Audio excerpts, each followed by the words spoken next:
Okay, we're recording now. Okay, do you have the bylaws up on the Google page separately? I do not, and may not be able to until after this other thing on my laptop concludes. Okay, I got you. And I Well, we'll just talk about it. I was just going to start at the top and start going through it. Okay. I looked at I actually went through the whole thing again this afternoon, and it looks like the last time that I did this was in November. So I made some comments basically related to your comments that you had put in back in October. Okay. Let's just start. Article 1 is name an organization. And I don't think anybody has a problem with the name of the organization being Texas Association of Professional Bee Removers. That was the name we kind of settled on from all three of the meetings that we had. Okay. Section 2 is the part about the organization shall not be conducted nor operated for profit, nor any profits or remainder of residue from dues or donations to the organization shall inure to the benefit of any member as an individual outside of sanctioned benefits of the association, of the organization. And you had added the comment about, where did the comment for this section go? Does it prevent us from paying members for services for the organization? Brandon and I think one of the other members, or one of the other meetings, maybe the Houston meeting, we actually talked about that, and I think everybody's obviously in the agreement that if there's a job that needs to get done that is a paid job, like, for example, webmaster or maintaining the membership list, that's a job that the job would get paid for. And I don't think the wording of this prohibits us from paying for that job. I think the way Brandon phrased it was, we're paying for the job, not for participation in the organization. Right. And it doesn't preclude somebody, if somebody happens to be a board member who is doing the job, that's still okay. Yeah, not being paid to be a board member, they're paid for doing the job. Right. Yeah, and that was careful wording. I just wanted to make sure, if nothing else, we all read it the same way right now. Okay, yeah. All right, well, I'm going to mark that resolved then. Okay. Did I just knock out? Oh, no, I didn't. Section. I thought I just knocked out all the comments, but they're still down there. Section 3 is the bylaws may make, or we may, the members of the organization shall adopt and revise the bylaws from time to time, amendments. And section 4 is the organization is organized as a section 501c6 of the IRS. And I think we all worked that out in the previous meetings, right? And that was a trade group, I believe. Yes, that's the trade group. Okay, that's trade group. Okay. Yeah. Okay. Article 2 is objectives. There's 5 of them. Number 1 is promote the bee removal industry to the public. 2, and I have worded this better, provide members with professional benefits. Right. Such as being able to offer them, basically we need to be able as a group to go talk to insurance companies and see if they can give us an offer that our members can take part in if they want to. Okay. 3 is provide a list of members. Excuse me, I'm about to sneeze. Cover the face.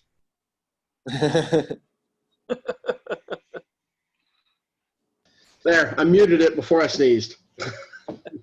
Chris, I guess I do have a question on that first point. I was thinking about it after you read it. Promote the bee removal. Promote bee removal industry? Yeah. Is it bee removal in general, or are we specifically promoting a live removal industry? I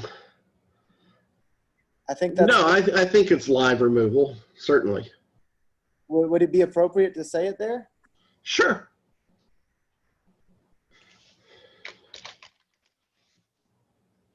Okay, I changed it to say promote the live bee removal industry to the public.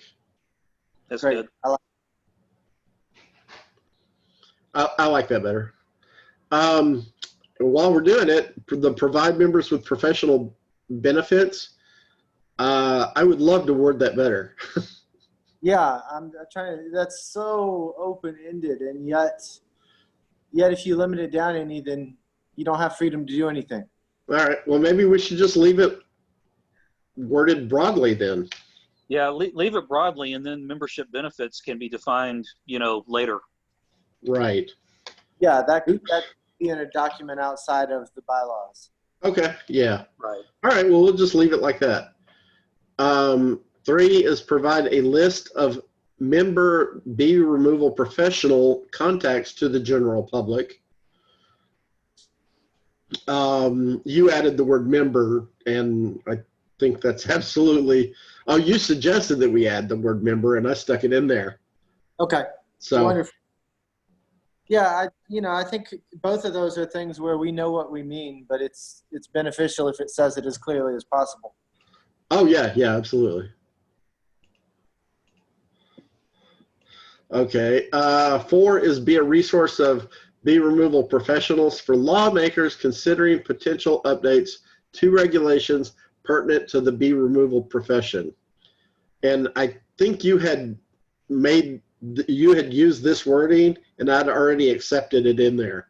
So I don't even remember what the original wording was. This was the wording that you had corrected. As we all like it. What? You do like it? We all like it. Okay. Well, you should. You wrote it. Right.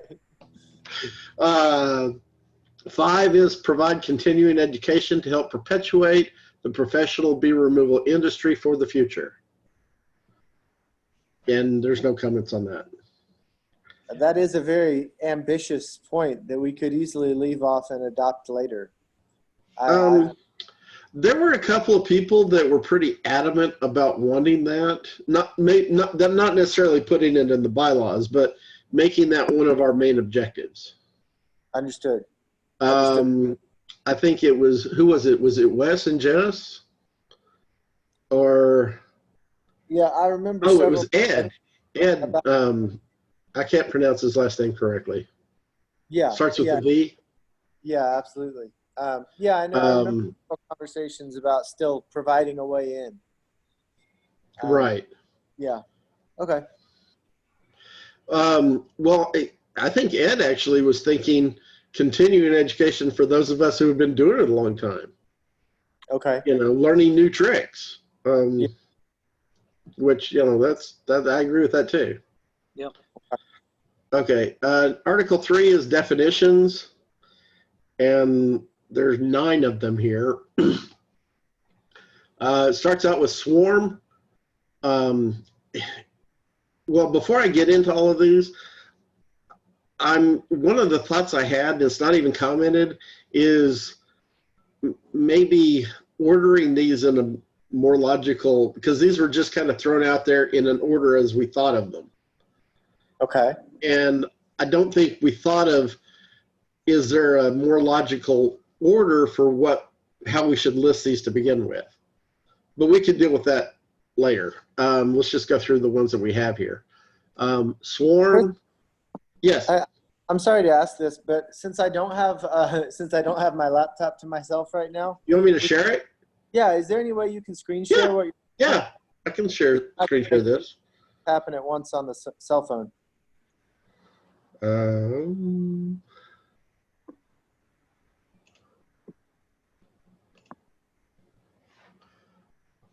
There. Wonderful.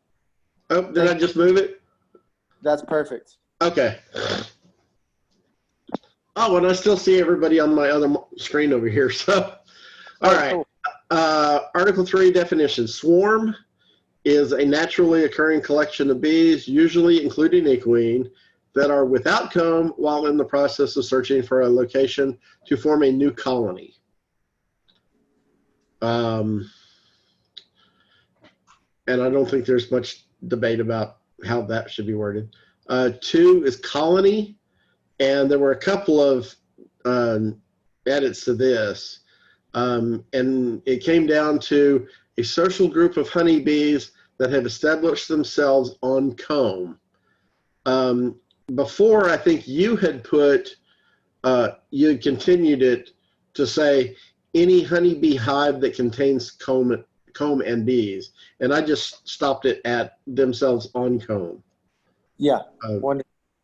I like the one that we've got currently. Okay. I do too.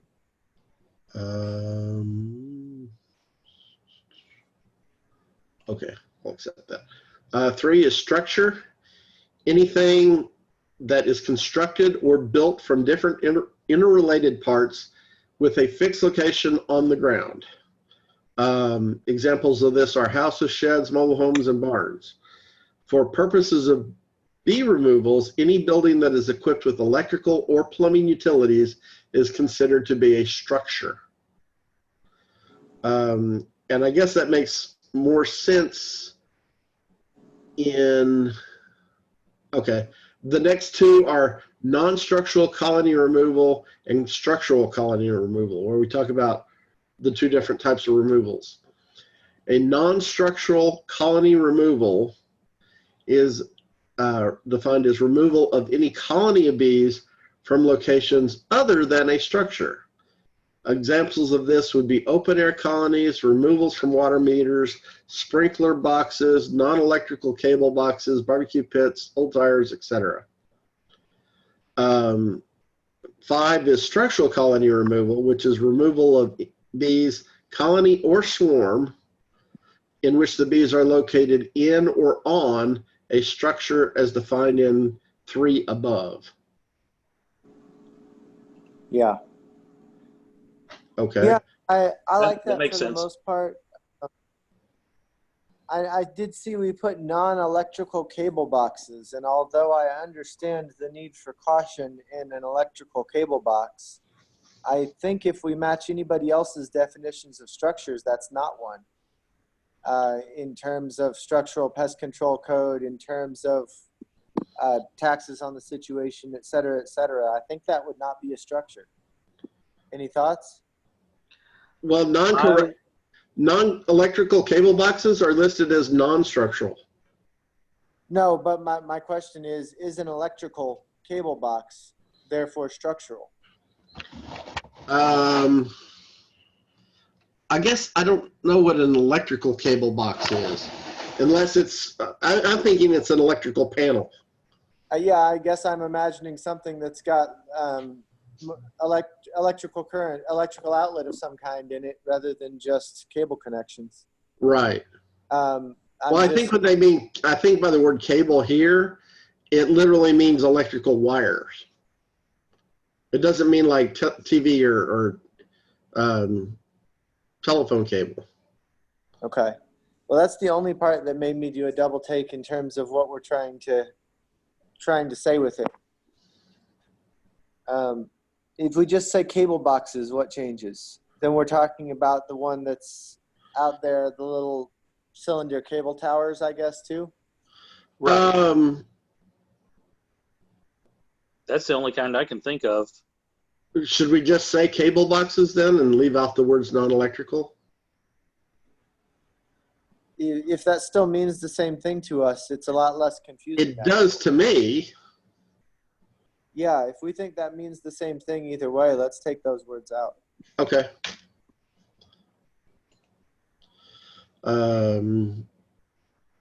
Let's see. What about I don't think that took. I'm sorry? Oh, okay. Never mind. It did. Okay. Oh, it might have taken a second to update on everybody's screens. Yeah. Okay. 5. Do we like the way it's worded with the corrections listed here?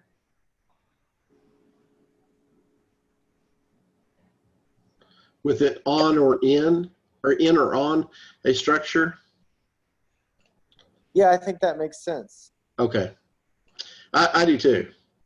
And I a match for how I've been told the Structural Pest Control Board sees it. I will say also that I just renewed my insurance through Texas Insurance, and with them knowing that I'm doing this for structural, bee removals, and she sent me a questionnaire of how many, what percentage of my work is of structural, how much is in a house, how much is on a house. And so the insurance companies are very interested in knowing, what kind of work we're doing. Right. So they know how to cover. Well, one of the things I would like to find somebody in the group who can talk, who knows who in the insurance industry who actually writes the policies, as opposed to an agent who just sells policies the way they're written. Right. Because to me, I think that's who we would need to talk to, because I haven't really seen a policy that describes what we do very well.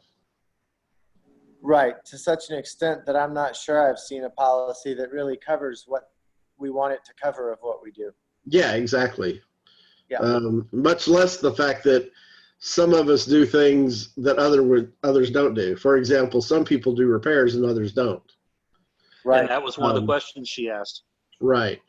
Well, and I think we need to be able to, for them, not in the bylaws, but for them, we need to be able to have them give us two different policies and let our members pick which one fits them. Because personally, I don't do repairs. Well, and Chris, forgive me for putting you on the spot here, but do you mind if I question you a couple times about that? Sure. You say you don't do repairs, but there's got to be at some point one that was so easy that you pop things back together, right? Because what I'm wondering is, do people who say they don't do repairs, and I would be one of them, I say I don't do repairs, but a good dozen jobs a year, it's just plastic siding and I pop it back into place. Actually, most of the, I don't think I ever have done it, because to me, I like leaving it open for several days so the robber bees can come in and finish cleaning up whatever residue happens to be there. Yeah. No, to me, that helps get rid of the, the call after the fact where there's a dozen bees still sitting there. Yeah. No, I understand that. I realized the other day that I say I don't do repairs, but half dozen to a dozen jobs a year I do. And so if everybody else is doing the same thing, saying one thing and meaning most. I would like to interject that I define doing repairs and putting their material back together as two different things.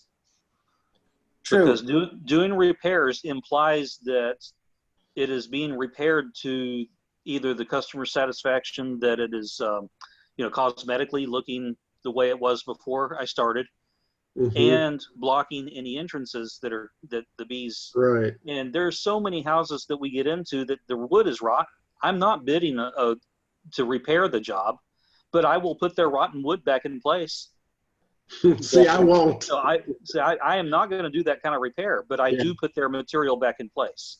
I think the furthest I go is when I do a forced abscond, is I plug all the holes with wire. Forced abscond out of a tree, I will plug all the holes with screening or something. The scrub stuff that you use for dishes. I can't think of what it's called. Steel wool. Oh, SOS pad? Yeah, basically. Yeah. Because bees can't chew through that like they do insulation. Yeah. I basically draw the line at, sort of what you were talking about, Rex. I tell customers simple reassembly, but not full repair. But it occurred to me that from an insurance perspective, if I do some simple reassembly job, it may look like that's repairs. I think that's the way they interpret it. Yeah. So, I don't know. Shades of gray. Yeah, I don't know how they're going to interpret it, but That's why we need somebody that knows the insurance industry a little better than I do. Right. Okay, where were we? 6, member in good standing. Is any member whose membership dues are current and has no pending charges as outlined in Article 9, Section 1. Basically, all that means is that you've been accepted as a member and your dues are current. Yeah. And that definition is used as far as voting and all kinds of other things later on. Right.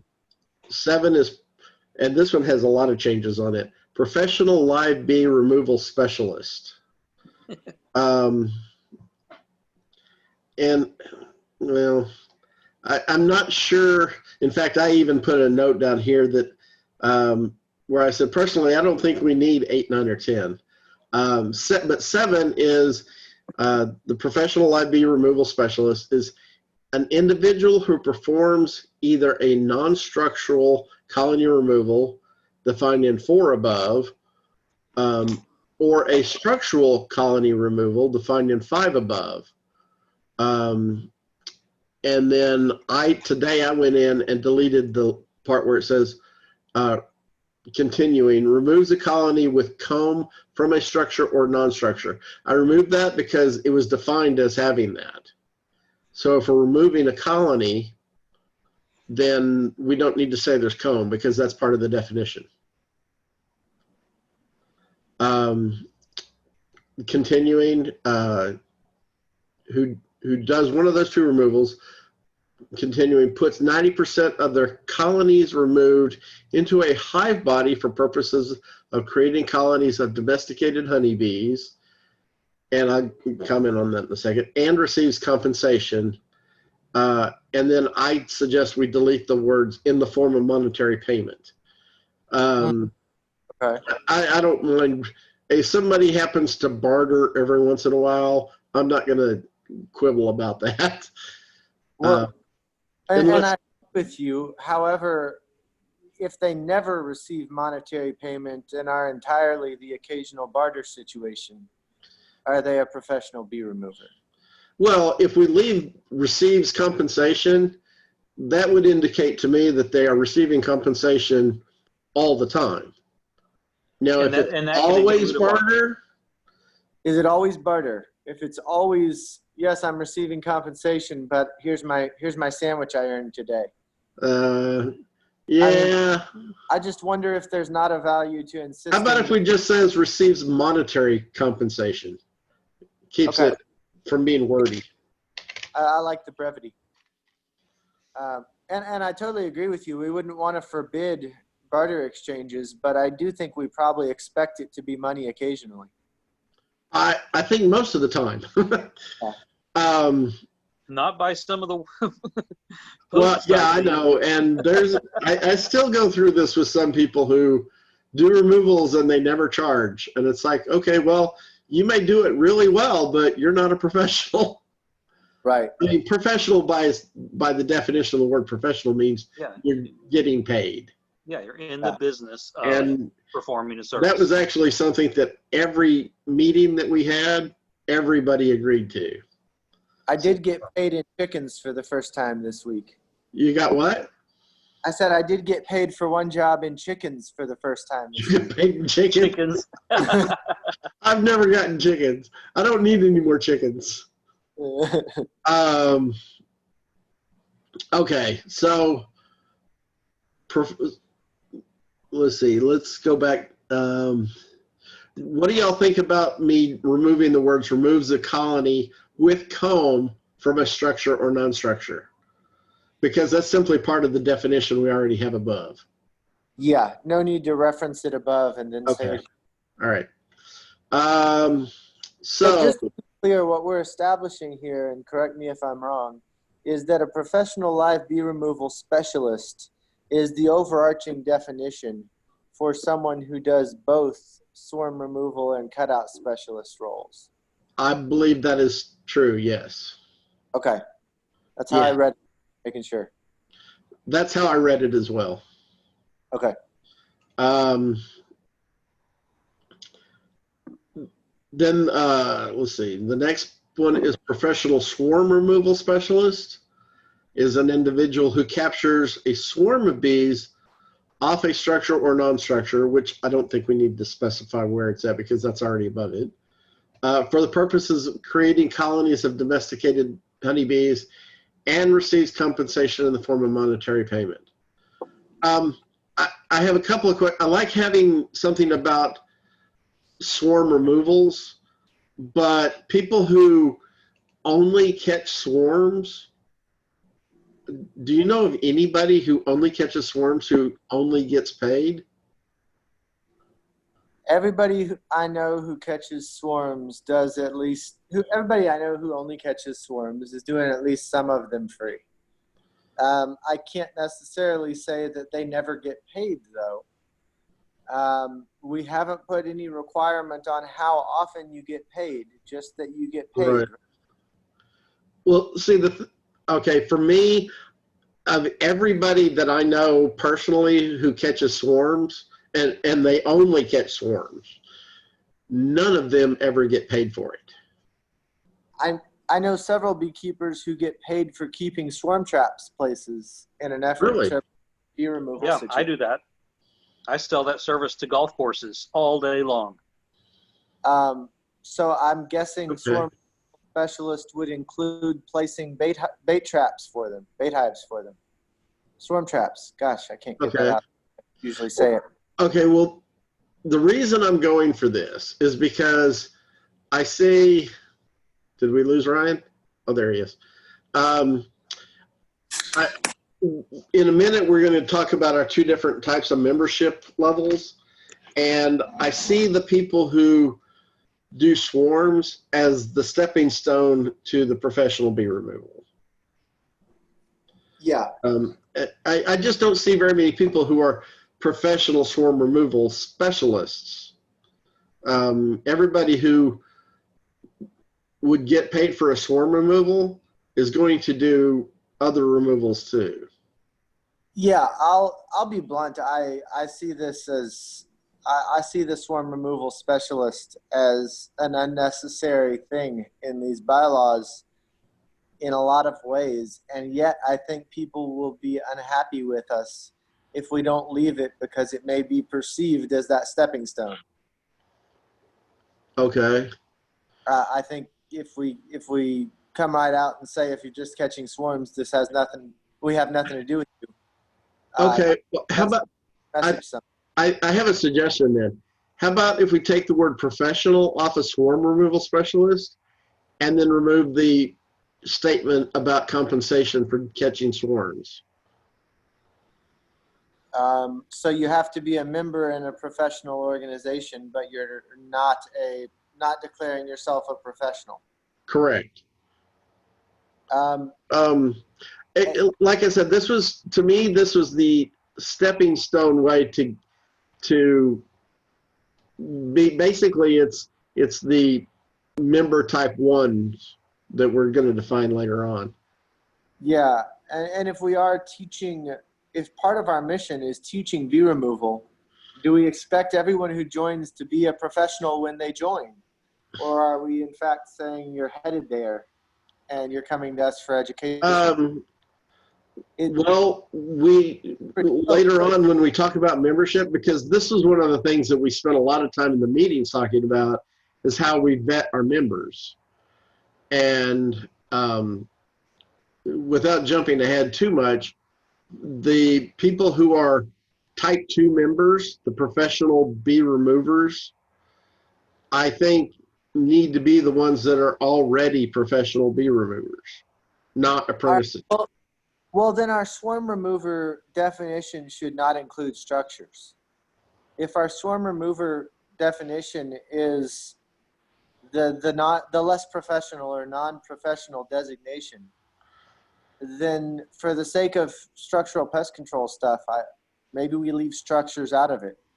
A swarm remover is who captures swarms off of non-structural locations. So like that, right?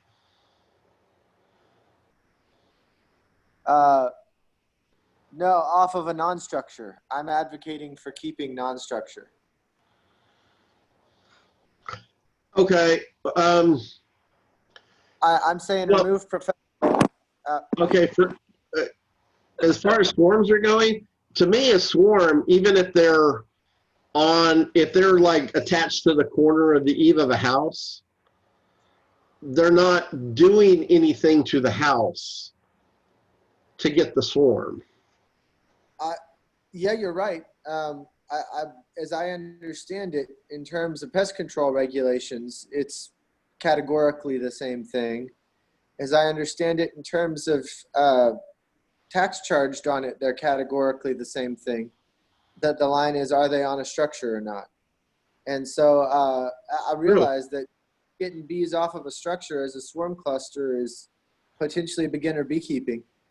But if we mirror off of what I understand to be the definitions on some things around us, then I'm just thinking there's a certain degree of logic, and there's no liability really in shaking bees off a tree branch, but you lean a ladder against the house and it goes through a window, and before long you're in a structural situation.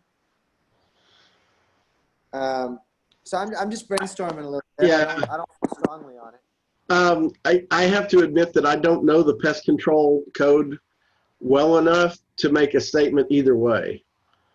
It annoys me if that's what it really says. It annoys me that that's how they wrote the code. I will tell you that when they renewed my policy last week, there's wording in there that is that they're insuring me on the level of a structural pest control operator, even though I don't touch chemicals. Right. Yeah, and if you read a little bit of the structural pest control regulation that we're mostly exempt from, it's very clear that they think the dividing line is structures. Of course, it really wasn't written with bees in mind.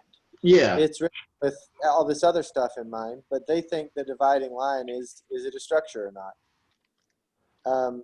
So just part of me thinks if we're trying to act like professionals, and if we're having a lower level that's a less professional level, it's a logical dividing line on some level. But if we talk, the beekeeping skill involved, then yeah, bees off a house as a swarm are pretty easy too.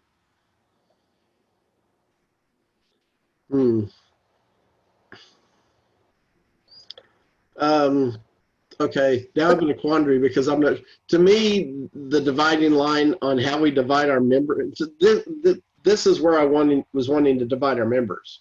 Those who do swarms versus do swarms only versus those who do more than swarms. Yeah. Because I know a ton of people who would want to pay $10 to an organization to be listed as when a swarm comes up. Yeah. The other thing to keep in mind, and just I'm not trying to throw a kink in things, but Metro Beekeepers Association has a website form right now that asks the person contacting us to differentiate between a swarm and an established colony. Right. And it does complete with several paragraphs of explanation and photos to match. And I had the same thing in mind for this too. And a certain number of the people filling out the form still fill out the wrong form and contact the wrong person. And so we do need to realize as we do this that if we set up these two classes and we list both, a certain number of our just swarm removers are going to be getting contacted about cutouts. And so that's another aspect of this, is that the homeowner understands the difference between a house and a tree. Right. But understand the difference between an established colony and a swarm. Damn, is that tree house that I pulled 12 colonies out of a structure or not? Is there electricity or plumbing? Solar panels. So yeah, there's electricity. Yeah, there's electricity. It's a structure. I guess it's a structure then. Okay, so what do y'all want to do with this then? What if we skip past this for just a minute and see how it is with the rest of what we're doing? All right, I can do that. I like that. All right, number 9 is professional cutout specialist. let's do the same thing with that. Okay. Goes after we see what they do to the rest of the And then bylaw. 10 is professional cutout complete, which I guess you had meant somebody who does repairs. So let's skip that one too. Okay. Yeah. All Let's right. see how The next session is Article 4, membership, which the changes that I made here came from the meetings that we had in Dallas, Houston, and Austin. Basically, its membership shall consist of individuals, not businesses or groups, which are engaged in removing bees within the state of Texas. There shall be 2 levels of membership within the organization. Swarm capture only for people who only capture swarms versus colony removals, professional. I think that should be professional colony removals. For people, we probably want to match that wording with what we use in the definition of whatever that ends up being. right.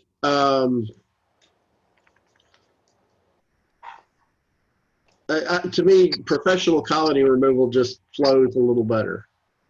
Yeah, I think in the part above it's listed as professional colony removal specialist. Or Okay. Go back to me real quick and show me what Yeah. that says.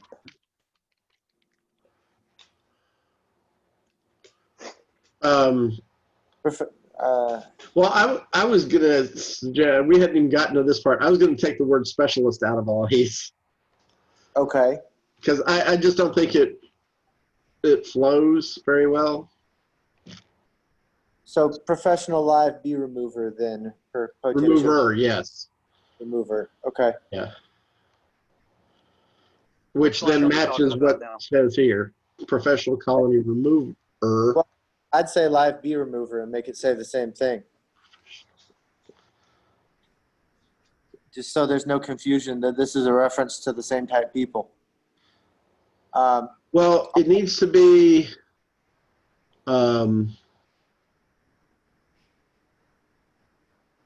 structural.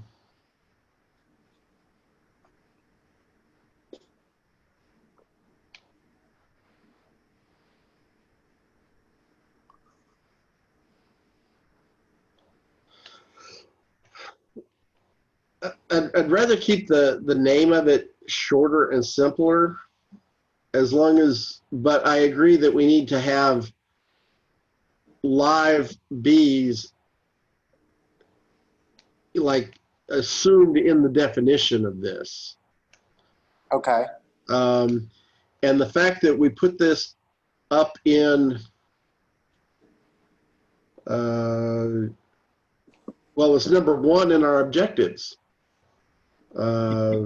Definitions. Okay. So we're going to drop down and just drop the live for the sake of the member. Okay. How about we're up in definitions where we have the structural and non-structural colony removal? How about if we put live removal of bees? Okay. That way we don't have to say it below. And then, yeah, all those definitions. Yep.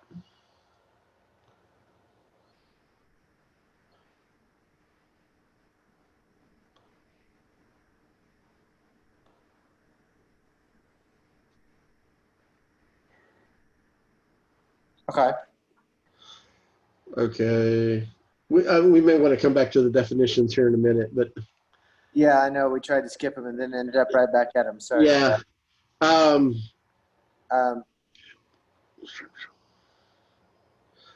Okay, well, let me jump back up to the definitions real quick, because just for consistency, we start off with swarm and then colony and structure, and then we start talking about the types of different removals. Rather than, we have non-structural colony removals, structural colony removals, but we don't have swarm removal listed as a definition. But according to you, the pest control code doesn't differentiate between a swarm versus any other colony, a full colony of bees. Yeah, as I understand it, it doesn't differentiate between the two if they're in a tree, and it doesn't differentiate between the two if they're on a structure. Well, I They, meant the difference between a colony versus a swarm. right, no, I'm saying in both contexts, which are their two categories, they don't differentiate between them. You follow? Yeah. The only question, unless I'm misunderstanding what I read of the structural pest control stuff, the only difference they care about is on a structure or not on a structure. They don't care about swarm or colony because, in Well, fact, about honeybees at all. They're thinking about any given pest. well, would a swarm even fall under the category, under the domain of pest control then? Because Not, it's not a permanent thing. not if it's on the tree, not if it's in the air, but if I understand it right, yes, if it's on the house. But a swarm is still not permanent if it's on the house.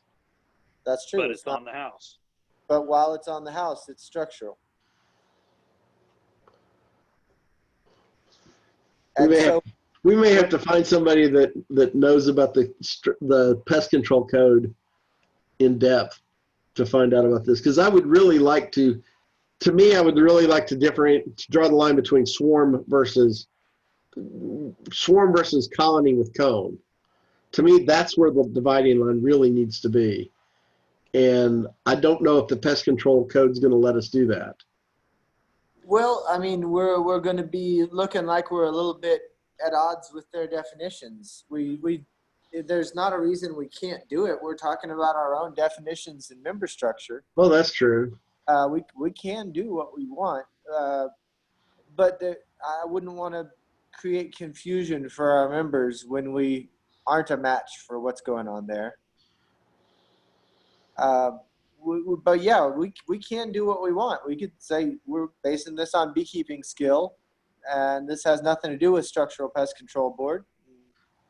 This is how we want it. It just, in terms of the liability situation, you're certainly in more of a liability situation on a structure. Oh yeah, I understand that. But that's more between the individual and what they're getting for insurance versus what they're doing for membership in our organization. True.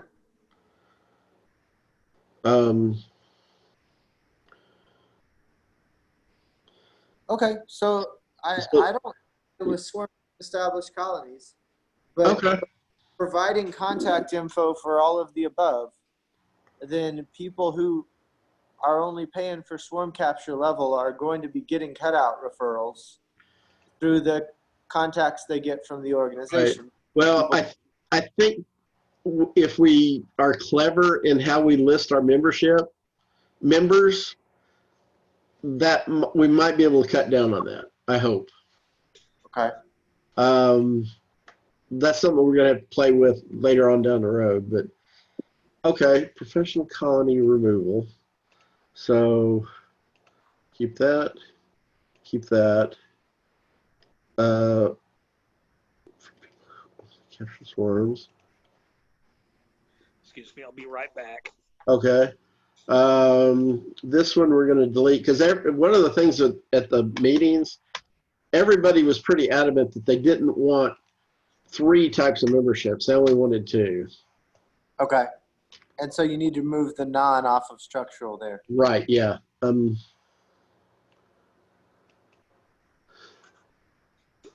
Actually, I think what I'm going to say is colony removals.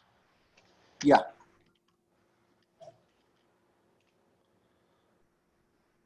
And swarm captures. Okay.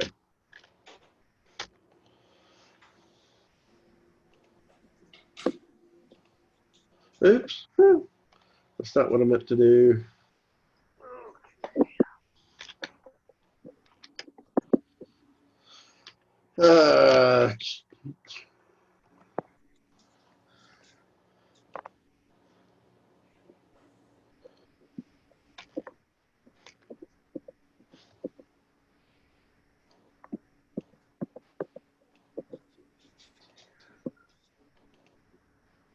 There we go. Now it's formatted correctly. Oh, and that one. And that one.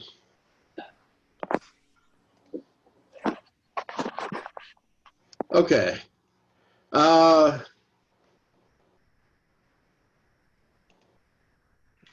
Did you just join as well again? Yeah, I'm running out of battery on my phone. I'm gonna do I that got one. you. Okay.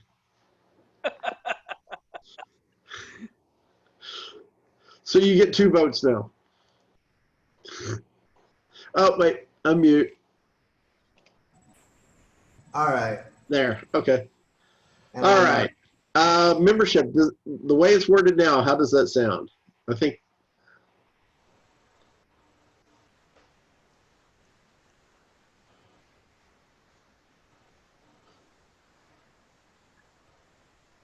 Yeah.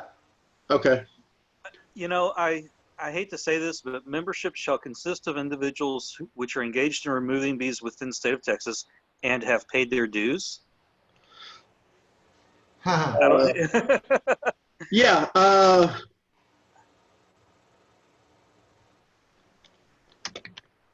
don't know. You, Yeah. Well, it's more than that because they also have to have their application approved. Okay.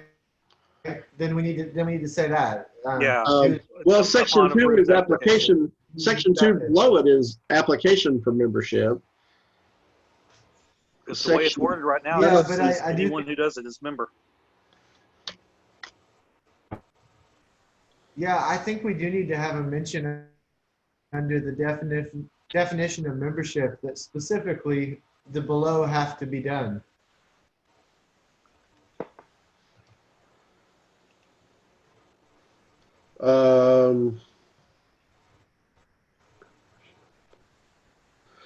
Okay, section 1, membership types. Okay, well, let me think about this.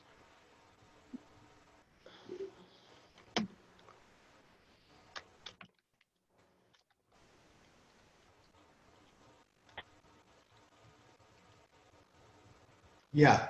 Yeah, now you're on the right track.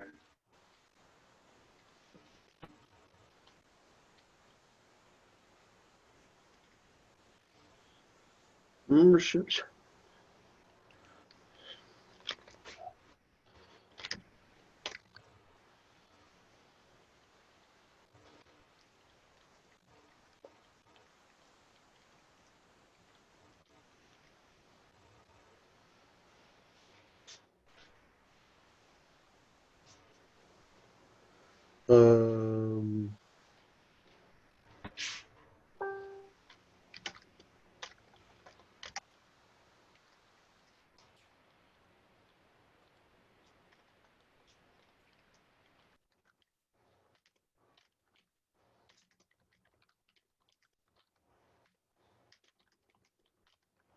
I'll just say current. All right.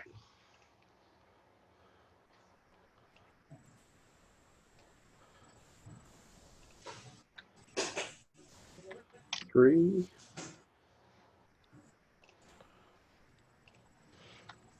4. 5. Is that looking better?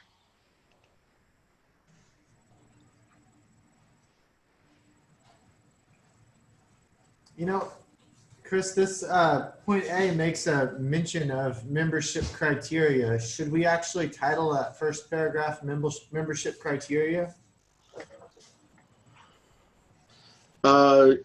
Yes. Where does it At say least have that? some reference to it in there. Where does it say membership criteria?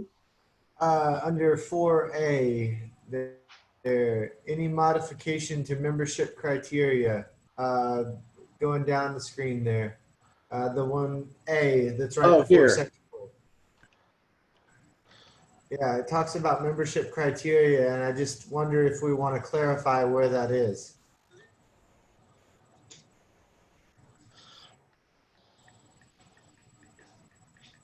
Membership shall consist of individuals who have met criteria for membership. Criteria for membership.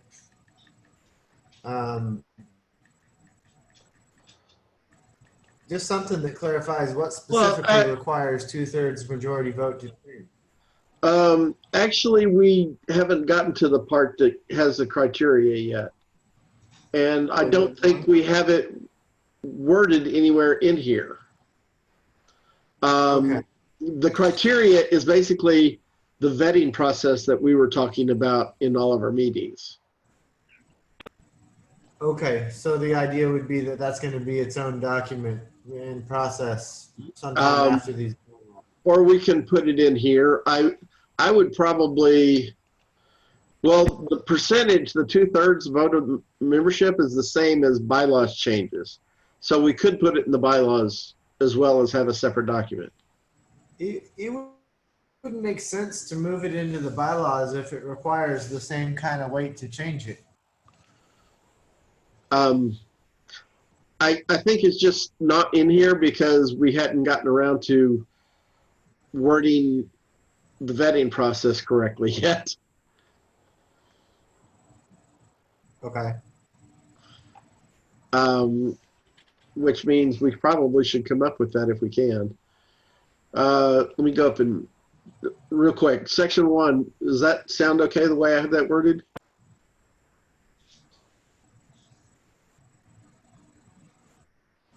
Yeah. Okay. Membership types.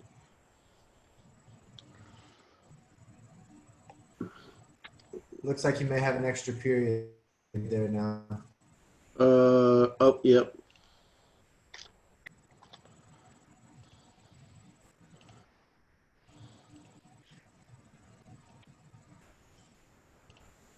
Oop, current. Did I misspell that?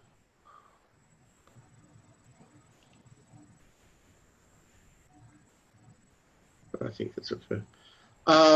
Application for membership. Members shall complete a written application with fee. Oh, that's not worded nicely. So submit a written application form with the.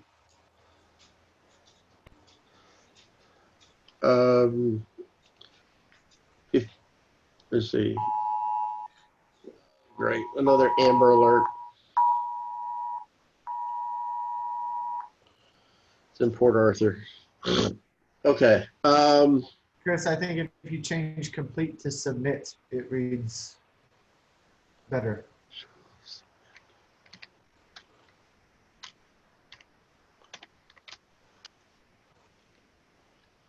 Yep, I think you're right. That does sound much better.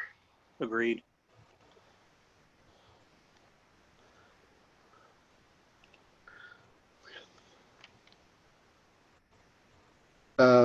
Rather than fee, membership dues. Ah, yes. Remittance payment.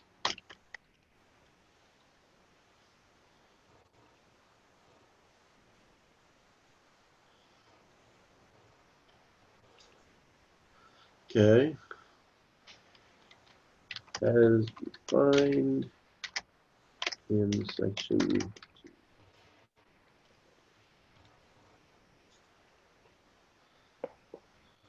As outlined in Article 5, which. Do we have Article 5? Yes. Okay. I'm trying to think how this works for our first run of members, okay? The board proposes a set of criteria to accept new members. And then the criteria need to be approved by a vote of the membership before we accept any new members. Right. So how does that happen in the initial wave of the process when the board are the only member? Brandon and I spent quite a bit of time talking about that. And okay. Did I save notes from that? Meeting notes from.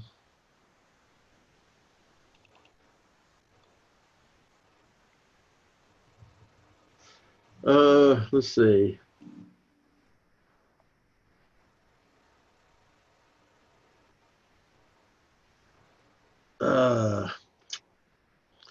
really wish Brandon could have made this meeting tonight because we talked about this, and actually Ed talked about this too. Ed V.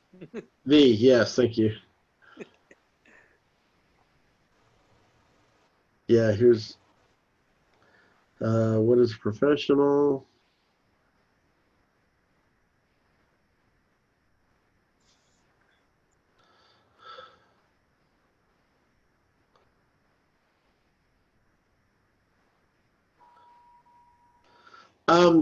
The short version of it, since I can't find it, and I don't know that I actually recorded it, was that we have to be a little bit insidious, or no, that's not the right word. Incestuous. In other words, I approve you, you approve me. Since we're the ones working on the group. It's called the Good Old Boy Network. To start with, yes. For now. For now. And in fact, that's Brandon and I actually said that's probably how we're going to have to vote on the bylaws. Those who have shown interest in working on it are the ones that actually get to vote on it. You know, I love several other people, you know, like Michael Lopez. I love Michael Lopez, and I respect him as a bee remover. He's had nothing to do with this group as far as working on it. So I would have a problem with him voting on the bylaws if he never worked on it. Okay.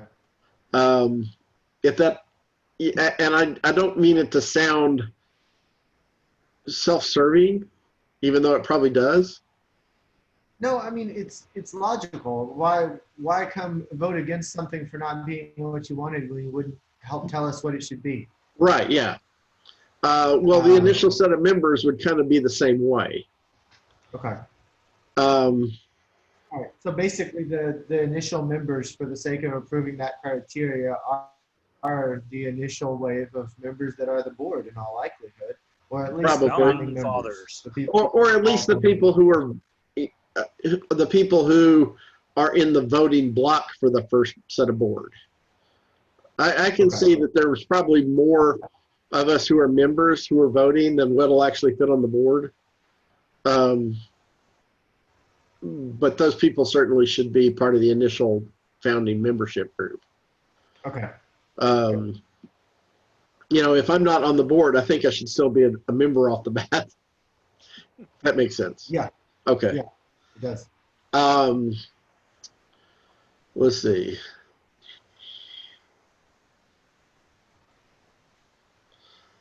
So we still need to come up with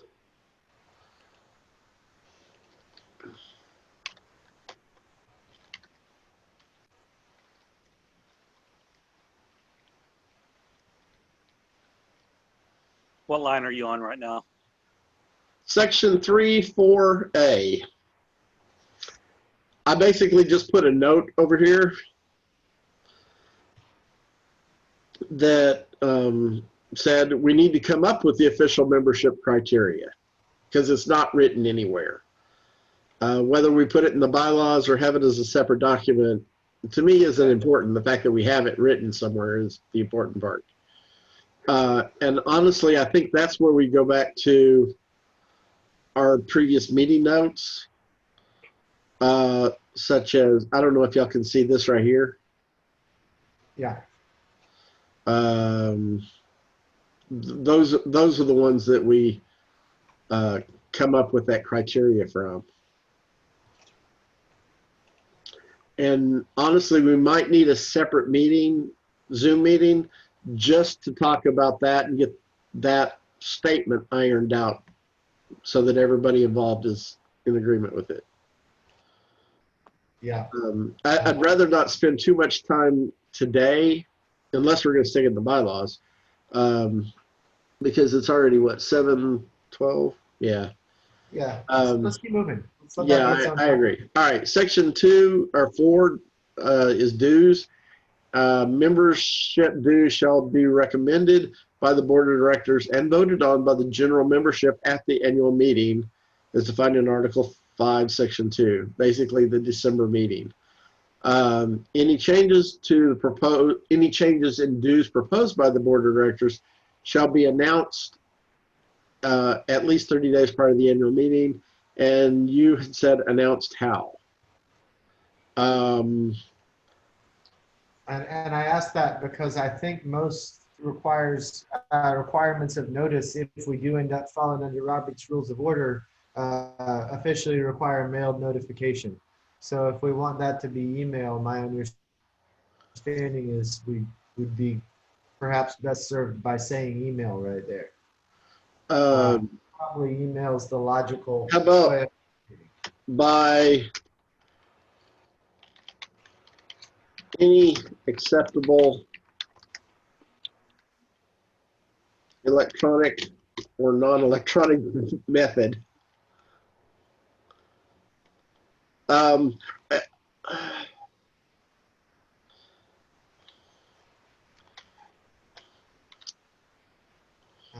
Or I think when we did Metro bylaws, we gave ourselves several options. We Yeah, said that announced to the membership could be needed to be announced on the website or in the newsletter or on the Facebook or whatever we ended up putting in there. I forget. I think it said newsletter or website.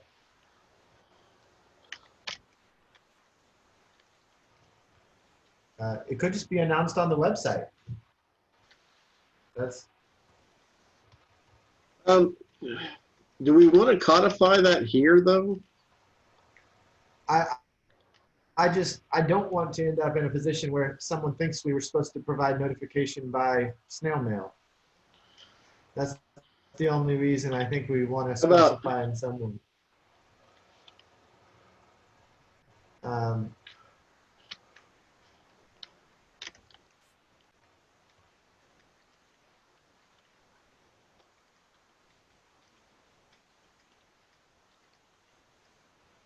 How's that? Yeah, email to the membership.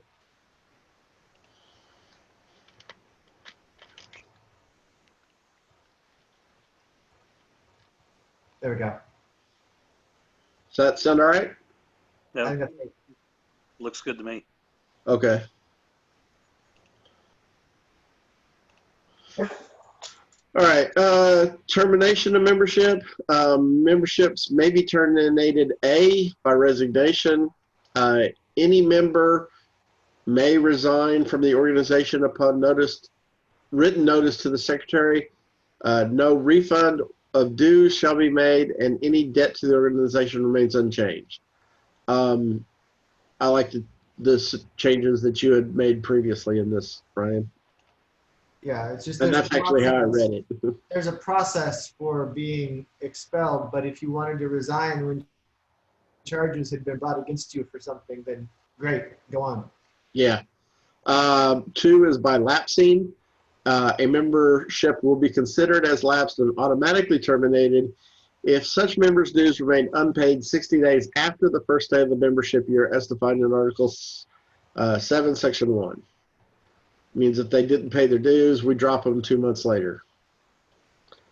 And then 3, by expulsion, we're giving them a 2-month grace period, basically, which I think most places do that.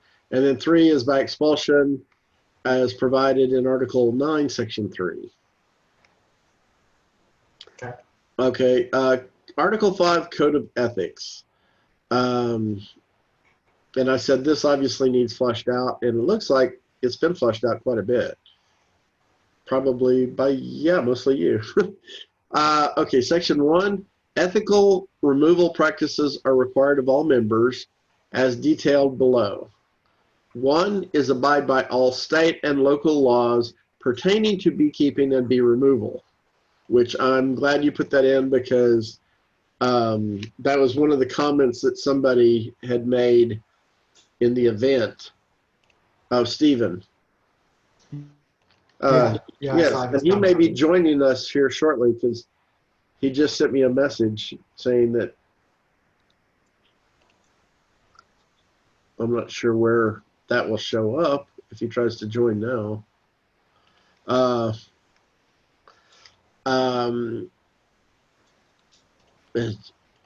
Anyway, he said somebody might be guilty of speeding and then no longer be in compliance with our code of ethics. It's like, yeah, it's got to be related.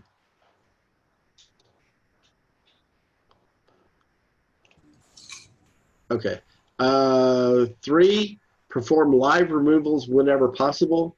Lethal approaches should only be used if and when all other reasonable approaches have been deemed unsafe or infeasible. I like that. I think per some of the other discussions we've had on some of the other Facebook groups, we might want to say something, or I don't know if we need to say this here or not, that if lethal approaches are used, they still have to be in compliance with the pest control code. And I'm not sure that we have any clear consensus on what that means. I agree, because even soapy water to the pest control guys is pest control. Yeah, I'm pretty sure structural pest control would tell us that soapy water is exterminator land. And yet we have several people who've been involved in these discussions that clearly feel opposite.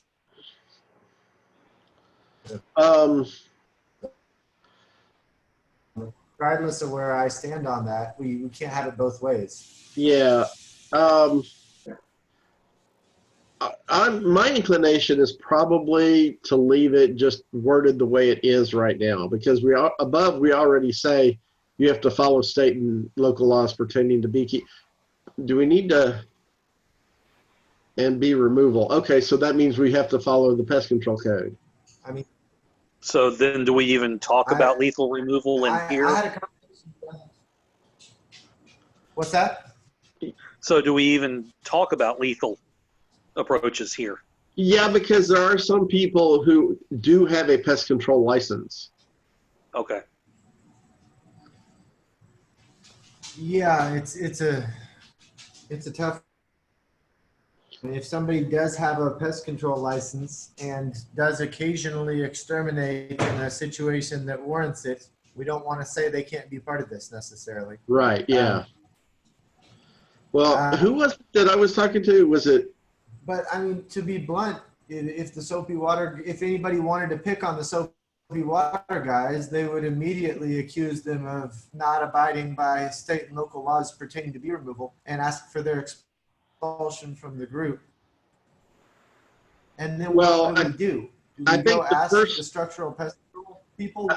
Yeah, I think that's the first thing we would have to do is say, well, if you're accusing them of breaking the law, if I'm on the board and I'm in the hearing judging this, I'm going to say, well, if they broke the law, show me where they were cited for breaking the law. And at that point, any one of us violating the structural pest control code on a regular basis and never getting a ticket for it is part of the group. Well, right. Feasible. Or maybe we should leave this worded this way, but then one of the first things we do is go talk to lawyers who know about the pest control code and get their opinion on it. How about the word lethal approaches? I'm good with that. Right? Lethal approaches. Well, hang on. You know what I'm saying? Inserting the word legal at the spot. Lethal approaches in a legal manner, and when all other reasonable approaches have been deemed right, because we're trying to say. Trying to say follow the law. Well, it's more than follow the law. It's just that we want people who are doing this. Weird to say legal approaches should only be used sometimes, which is what that sentence ends up structured like, even though I know it's not what you're saying. Right. I think I like it the way that it was originally written here. Just lethal approaches should only be used, and we already deal with the legality above that in paragraph 1. We do. That's true. Yeah. So my inclination is to leave it worded exactly like Ryan had it here. Okay. One thing that, well, I'll go ahead and do these other three real quick. 4 is conduct business in a professional manner. I like having that in there, although to be honest, it's kind of a fluffy line that really has no meat. Yeah, it really, it's a suggestion at best, and I've got it in a code of ethics like it's something that has a definition you can enforce. Yeah, but I think it still needs to be there. You could say I'm unprofessional when I fail to return phone calls promptly enough. Yeah. It happens. Yeah, it's got no teeth at all, but I think it should be there. I agree. 5 is take advantage of opportunities in the course of business to educate customers and the general public in regards to bee removals and honeybees in general. In a code of ethics, I think this is fine, just because it's not like we're going to go and yank somebody's membership just because they're not out teaching classes. It's just, this is what we want of our members. It's a code, not. Right. I can't imagine there's teeth there either, except I suppose in theory we could hear from a customer who says, you know, this guy showed up and I asked all kinds of things because I was excited about bees, and they said, get out of my way and let me do my work. And I suppose we could hear about one, but I doubt it. I doubt it. Yeah, I'd be shocked if that ever happened. But you never know. But 6 is make the customer happy as long as the customer doesn't want something unsafe, irrational, or otherwise infeasible or inadvisable. To be honest, I laughed when I read that one. You know, we talked about that line where you've got to have some kind of standard for customer satisfaction. Yeah. The customers don't know what they're doing. I'm fine with it staying in here. The one thing that is not here that I think we need to have is who is it that said that they take their bees and remove them and release them? They need to put them in colonies. Yeah, That needs to be in here. Guys do that up in Dallas, I know.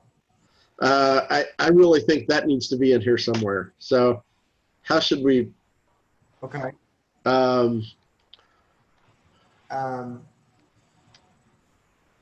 So what would? Yeah, I'm trying to think how that's worded. Live bees removed should be placed in colonies. How did you phrase that above? We should use that.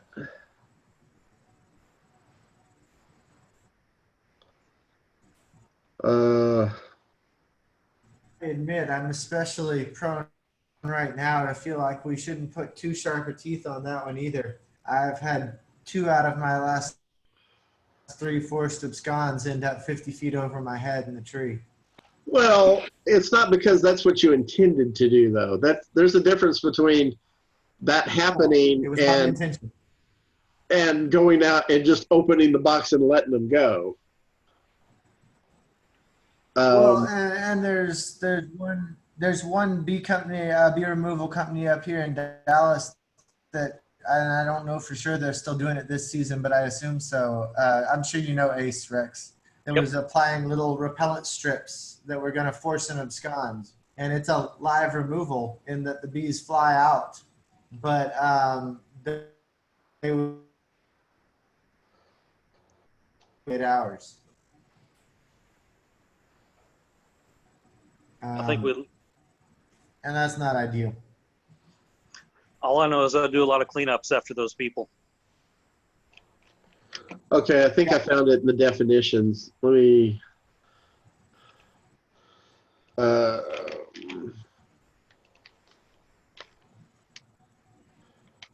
Okay.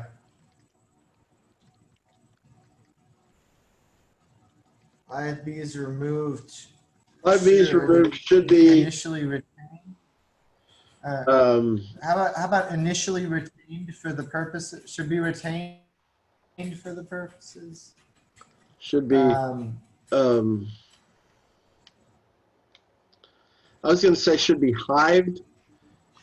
I was thinking that too, because if you say retained, that some of the conversations we had before were, well, what if you give away the hive after you or somebody else, you give it Okay. to someone else to maintain or something, but the intent is for them to live.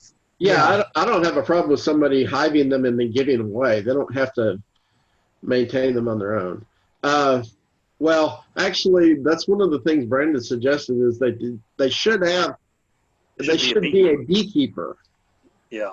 But live bees removed should be hived for the purposes of creating colonies of domesticated honeybees.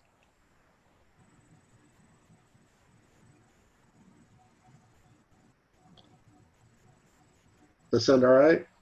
I almost want to say creating and sustaining.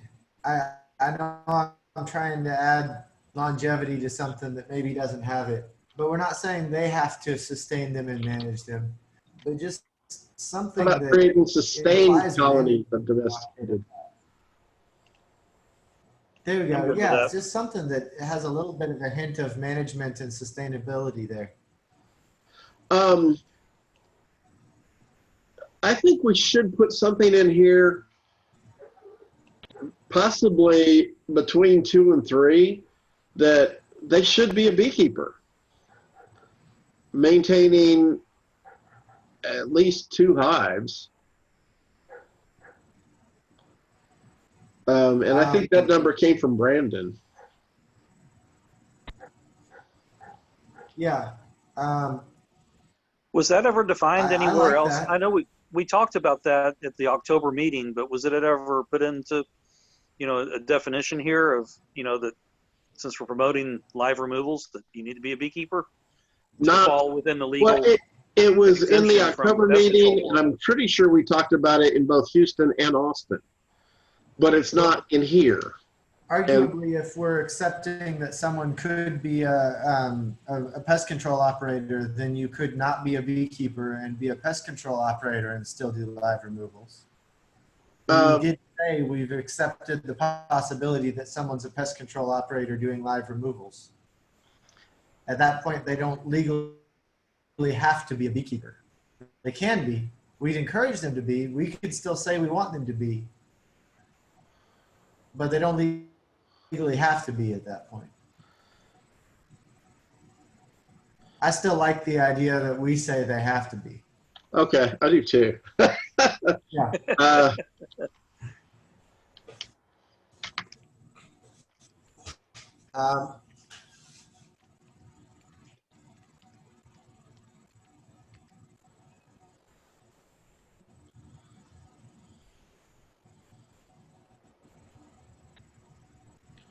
I think that's a pretty straightforward and simple statement.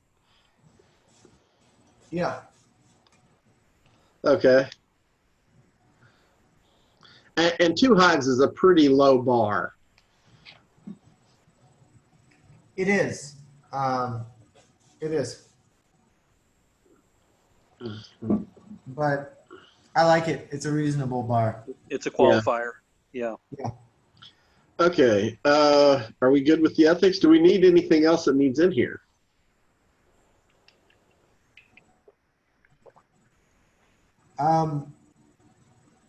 At risk of bringing up something we've been arguing about, we haven't said anything about the honey. We're very close. Should there be a mention in the code of ethics about the edibility or what happens to the honey? I think leaving it with the number 1, abiding by the state and local laws. Right. Okay. I mean, I know that there's differences of opinion about whether it's edible and what the health code says and stuff like that, but I think the intent of people to abide by the laws is the important thing. I mean, if somebody's out bottling the honey and selling it, that's pretty obvious that they're not following the intent of the law. Right. I think that would be the point where we would all clearly agree that they're not following the law. Yeah, absolutely. Okay. That's the only other thing I can think of. Okay. Officers and board of directors. And let me say up front that this is probably the one section of my club's bylaws that we change on a semi-regular basis. In other words, we add board members, we subtract board members, we do all kinds of stuff like that as the situation calls for. And I'm not married to any of this by any means. Section 1, officers. The officers of the organization shall consist of 6 members, president, vice president, secretary, treasurer, membership director, and member at large. And I tried everything I could think of to come up with a better title for member at large because I hate that as one person. Is 6 the right number? Do we need more? Less? I don't want so many people that it's the more people you have stirring the pot, the worse it makes to get anything done. But if you don't have enough people, you start getting one person doing everything, and not in a good way. And so you said you didn't like the member at large designation? Right.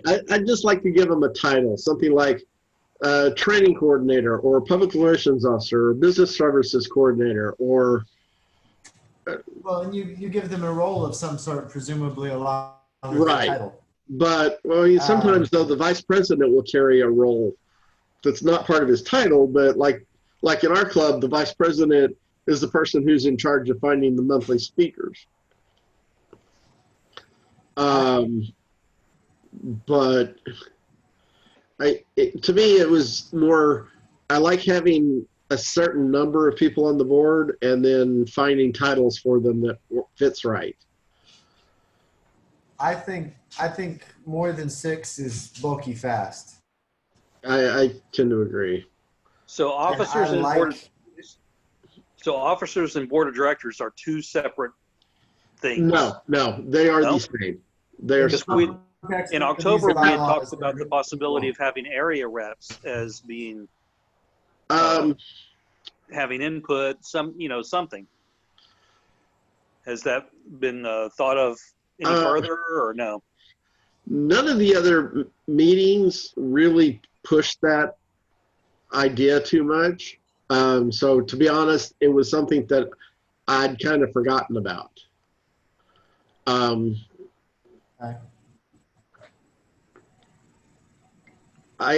me, I don't really know whether it's that important that we have regional representatives or not. If we are interested in having differentiation between officers and board of directors, then Trinity Valley's bylaws do provide for that and might be worth modeling after. Whether that's what we intend to do or not is a whole nother question. Yeah. I don't remember that it was ever brought up before, but I will say that one of my skepticisms about what we're working on with this is that Texas is a big place, and things that make sense to removers in South Texas don't make sense to removers in North Texas, and people in Central Texas fall somewhere in between. And I do think there would be some value in some sort of regional representation. Okay. Can't say there would. I agree. But ultimately, if these are volunteer positions, you may already have trouble filling them, and you start assigning where people have to be from to do something and increasing the numbers, and you run into problems. Right. Well, and I ran into that problem just trying to find somebody who was willing to act as a host for a meeting in San Antonio. Right. So if we got to have somebody from South Texas and nobody from South Texas wants to do it, what do we do? Yeah, and I mean, and that was basically, hey, find us a restaurant we can meet in, and nobody wanted to do that. Right. Right. I do think we're better to start small and look at expanding over I agree with that. time. Maybe for now, it would be easy to come in and update a definition for a board of directors with the bylaws update a year in. But right now, if you need 14 volunteers instead of 6, we're going to run into problems. There's only Oh 3 yeah, of us. that would be next to I'm impossible to three fill of us all this today. spot. Yeah. So I think I'd be in favor of leaving it for now, but I like the long-term goal of having regional representation in the directors that oversee the officers. I think that'd be beautiful. Okay, We gotta have people first. I agree with that. Okay, let's just leave it the way it's worded right here. The couple other needs for that member at Uh-huh. large position. It occurs to me that webmaster is always a desperate need, and maybe But it's a position, maybe it's not. Does it need to be an officer position or just a volunteer or paid position that somebody does? The reason to make it an officer position is to make somebody want to volunteer to do it, so you don't pay somebody to do it. Well, we already said that if somebody's doing the job, they could still get paid whether they're an officer or not. Yep. That is the root of the question there is, are you willing to pay for it? If we're willing to pay for website services, then it should not be a position. We could do something about public relations or education as a board position. Normally president's kind of the spokesman for the group, but maybe public educational material or How about just maybe there's education some director? yeah, maybe education director. But if there was somebody who did have an emphasis on focusing on educational material that we may Right. put out, Well, that's something that's a job that came up at almost every meeting we ever talked about. So right. I think that's certainly. Did I not? Oh, there we go. Oh, that's you. Okay. It's like, what is it going on? I forgot other people can edit this. Doing things all by itself. Yeah. Okay. Section 2 simply says the officers constitute the board. And like that can get changed later on if we need to expand it. Section 3 is where we start. Mention of a quorum there. Is that quorum defined somewhere? They're authorized to act. I think my assumption is that we just fall back on Robert's Rules of Order, and that a quorum is 50% plus 1. Okay. So 4. Okay. Is that good enough? Yeah. Okay. Absolutely. I'm used to it being specified in bylaws, but I have no problem with falling back on. That shouldn't have a space there. Okay. Qualifications of officers. And this is where we start getting into the meat a little bit. Although it's not that much. One, be a current member, level 2, which is colony removal professional, and I need to look up above and see. Oh, that. Let's see. We did have that part defined. Professional colony removal professional. Okay, we should use the same wording. Yes.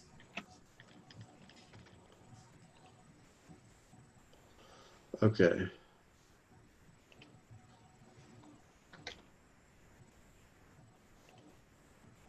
Okay. Colony removal professional. Now it matches what's down here. As defined in Article 5, Section 1(1). Be a current member in good standing. There should be a comma right there. In good standing, comma, who has been a member in good standing for 12 months or more.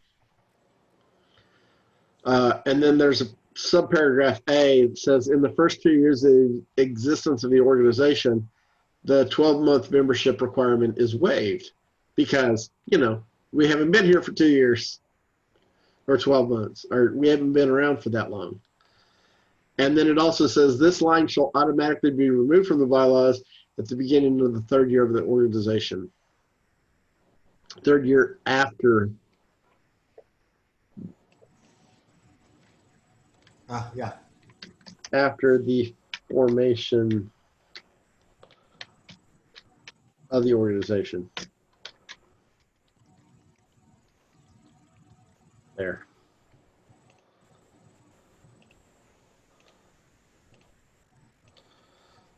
Okay, there. Is that better? Yeah. And now, section 2, no more than one member of a family may serve as an officer concurrently, which in our group I don't think is ever going to be an issue. The only thing I might say there is family is a little bit loose sometimes. Do we want to say household rather than family? Two unmarried people sharing a house together for a number of years may still not be family. Let's see. We're saying what we mean there. Yeah, let's see. Let me see if there's a definition. I've got another tab open of family.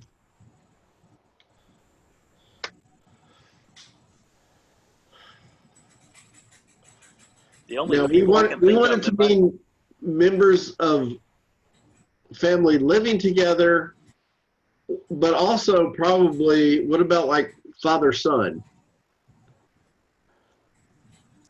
Right.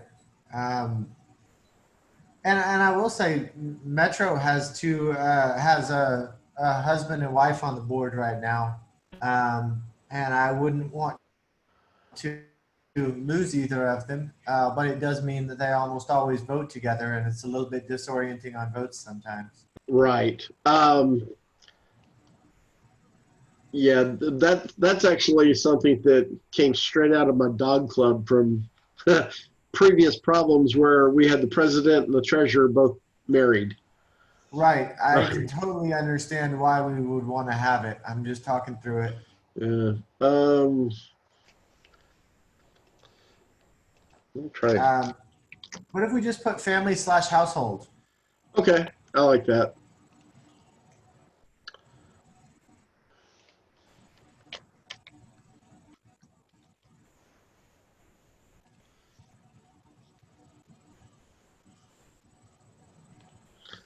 Okay. Duties of officers. The president shall preside at all meetings of the organization and of the board of directors. She shall have the authority to call special board meetings, sign and authorize official association documents, notices, letters, and correspondence, set the agenda for all monthly organization, business, and board meetings, establish meeting dates, times, locations for such meetings, and authorize and approve the yearly schedule of events.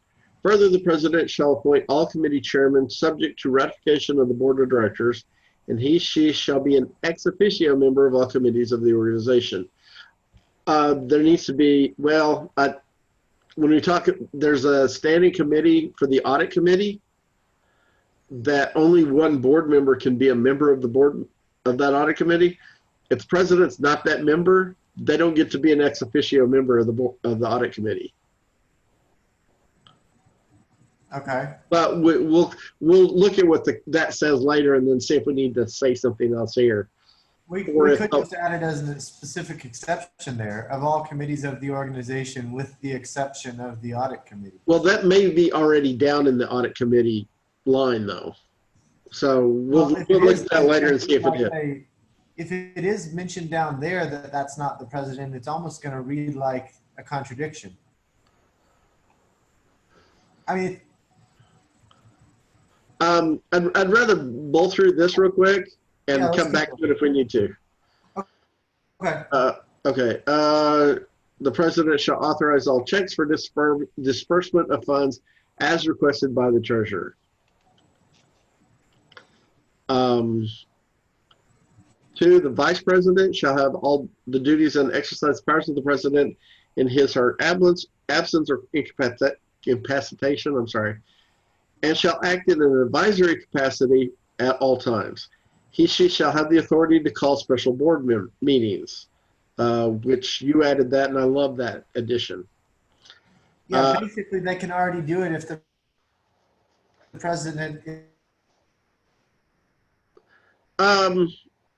Well, I like having it specifically named there. A special meeting, then I just wanted somebody else who could double check that. I do too. Right. In the case of death, resignation, or removal of president, he shall become president for the remainder of the unexpired term. Secretary shall keep a record of all meetings of the organization and of the board of directors and all matters of which the organization shall order a record. She shall notify new members of their election to membership and notify officers and directors of their election to office. All records are to be considered private and confidential to the members,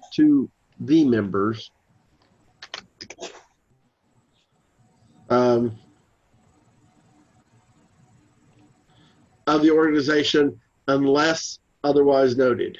And you had a question about this before. Basically, this means that any already existing member can see all the records of the membership of the board or whatever records we have. People outside the organization don't have any business looking at our records. And to me, I like that. We don't necessarily want Voldemort looking at our records. Advised. What does the unless otherwise advised mean? That, if I remember right, that was stuck in there. Basically, I think it means if a lawyer files a Freedom of Information Act document or something, basically it's for legal purposes. In other words, if our records are ever subpoenaed for a court case or something like that. I don't think it's ever going to happen, but you never know. What do you mean the same thing if we said unless otherwise advised by legal counsel? Sure. I like that.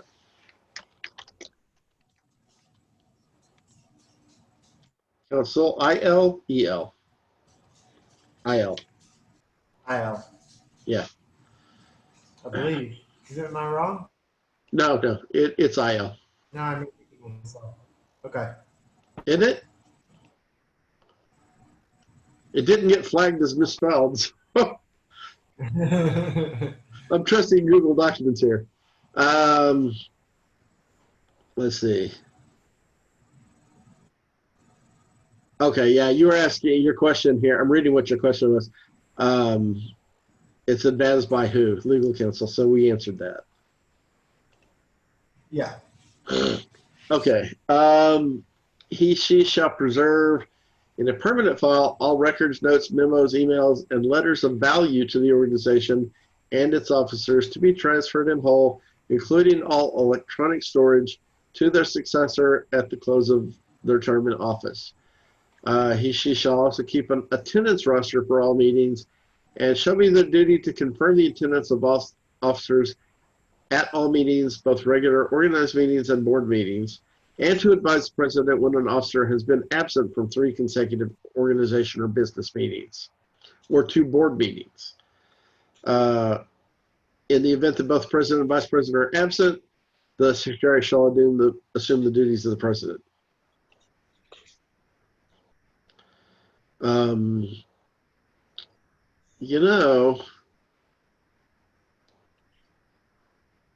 The whole thing about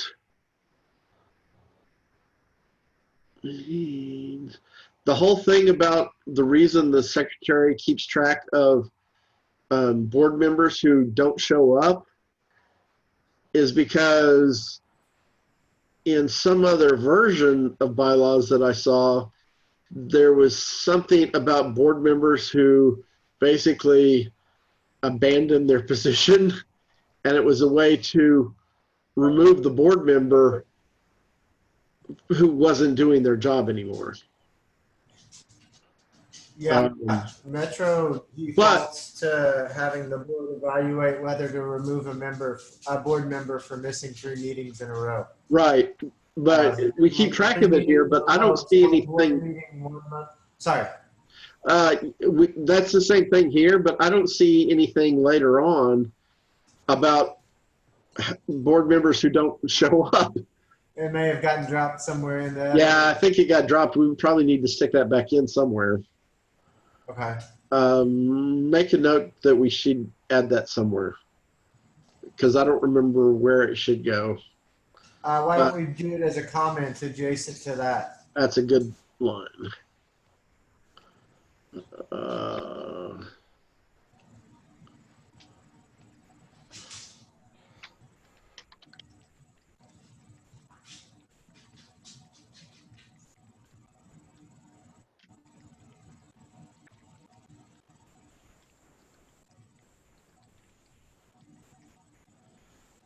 There.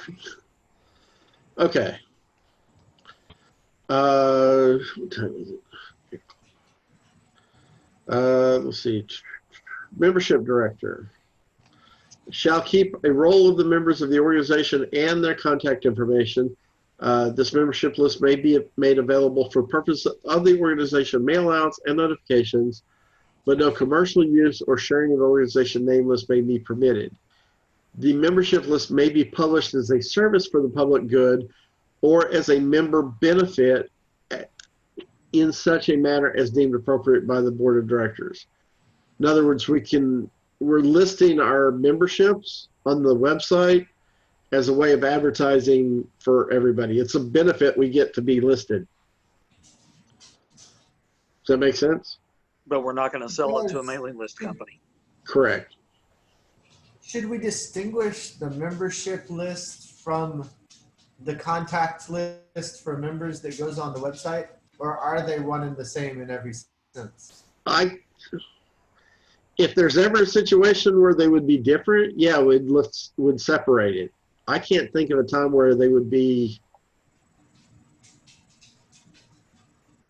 All right, what if, I don't know what my logic would be, but what if I'm somebody that wants to join the organization and doesn't want my information on your website? What, so you can put a badge on your bee suit? Yeah, I suppose it could happen, but I can't think of a reason why.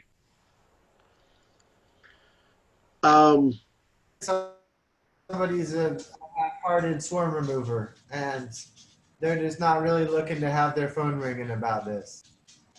I don't really know the reason why either. You'd think that would look like a perk to everybody, but I'm just thinking if there's a reason that we should say something other than the membership list is published. A list of contacts for members provided by the members may be published.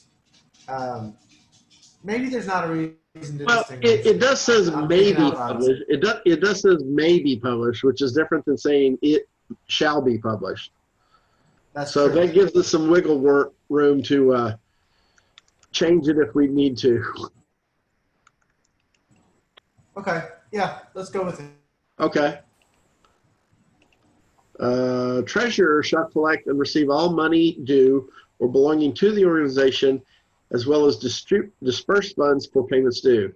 She shall deposit in the same bank as designated by the board of directors in the name of the organization. Books shall at all times be open to inspection by the board of directors. At each organization meeting, she shall provide a written summary report of the condition of the organization's finances. I meant to say to the membership there.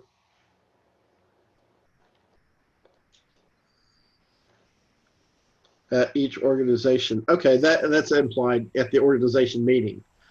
At each board meeting, he shall provide a written report of the condition of the finances, including each item of receipt or payment not previously reported. At the annual meeting, he shall provide a written line item report of all money received and expended during the previous election year. Treasurer shall provide a all records to the audit committee for annual review. The treasurer shall be bonded in such amount as the board of directors shall determine. In the event that the president, vice president, and secretary are absent or incapacitated, the treasurer shall assume the duties of president, which is kind of a redundant line because now we're less than a quorum. Oh, you're muted, Brian. Thank you. We both did it at the same time.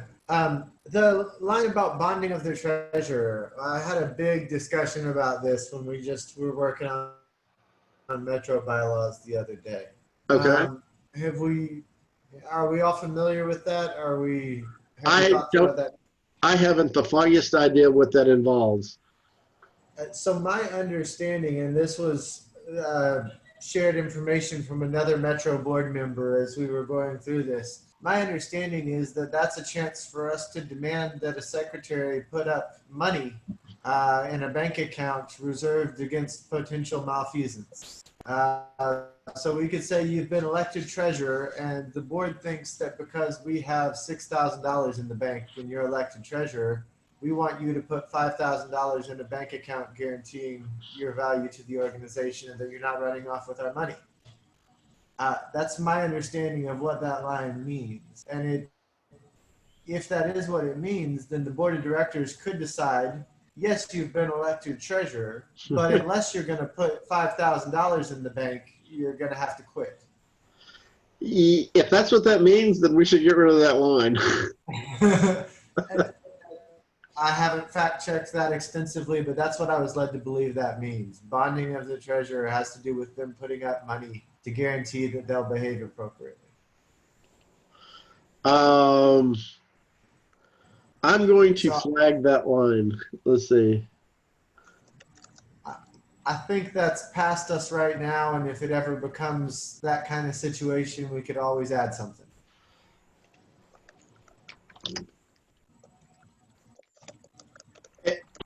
To be honest, a bonding line is in pretty much every set of bylaws I've ever seen, and I just blindly copied it. Yeah, it's in a lot of stuff, but I think it's protection for a big organization. And if you've got a board of directors with a grudge against the treasurer, it's potentially exploited in other situations.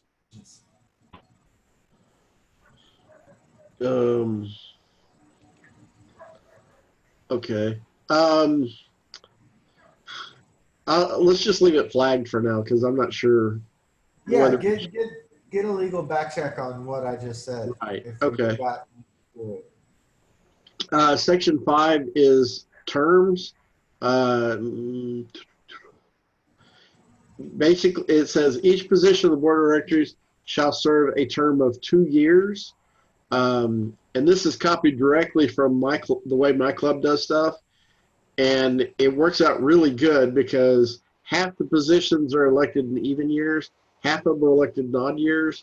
So you have a certain length of time, so you have consistency for a while, but it's not so long that you end up with people occupying the same position forever and you don't turn over and get new blood going. Basically, the president, secretary, and member at large are elected. Oh, it's not member at large anymore. It's Education director.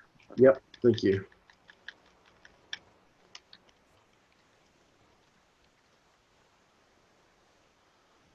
Shall be elected in even number of years. The positions of vice president, treasurer, membership director shall be elected in odd number of years. No person shall occupy the same position on the board of directors for more than 2 consecutive terms, and no person may serve in any position of the board of directors for more than 4 consecutive terms. And in the case of positions filled via a regular election, for positions filled via a regular election, the term shall begin on January 1st following the election. In another section where it talks about elections, it talks about when they're held, which is in December. Any comments, questions, changes? if in the run, we may end up with officers and directors as two separate situations. Do we mean this to all apply to the officers in that scenario? Do we want to go ahead and say officers rather than board of directors? If we end up splitting up board of directors and officers, I think at that time we can come in Okay. and change it. But for now, I think it's okay to synonymously use. And is there something somewhere further into this that addresses if somebody doesn't finish their term? Yes, yes, there is. In fact, I think it's the very next section. Great. Oh, no.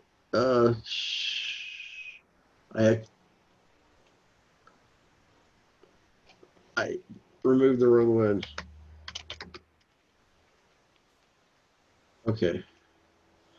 Down. Vacancies, next section. Unexpected terms of a member of the board of directors shall be filled. 1, in the case of an unexpired term is less than 1 year, it's filled by the appointment of the remaining, by appointment, that's worded badly, by appointment of the remaining board of directors.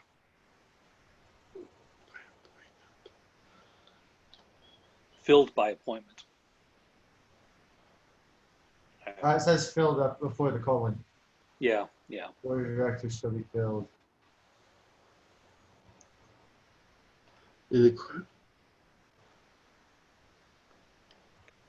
Board of directors members is what confuses me. Take members off of there.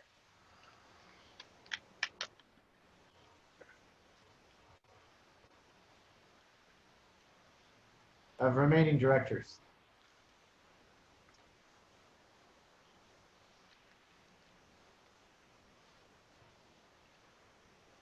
By appointment. By appointment of the remaining directors.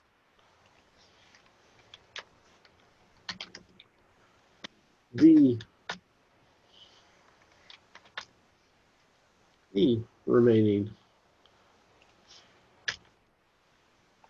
Yeah, thank you. Sorry, seeing members in that line, although it technically made sense, it made me think the members were going to do something. No, you're right, yeah. In the case of the unexpired term is 1 year or greater, then it's by election of the general membership at the next regularly scheduled meeting after due notice is given to all members.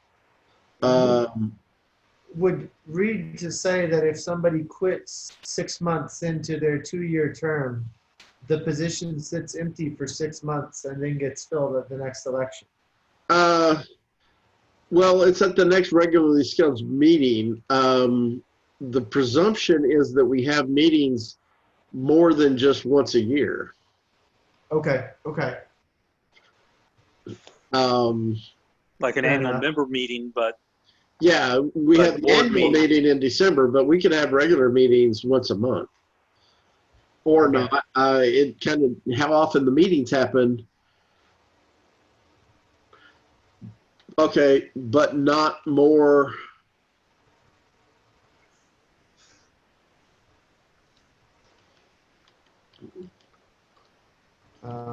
Or not to exceed 60 days.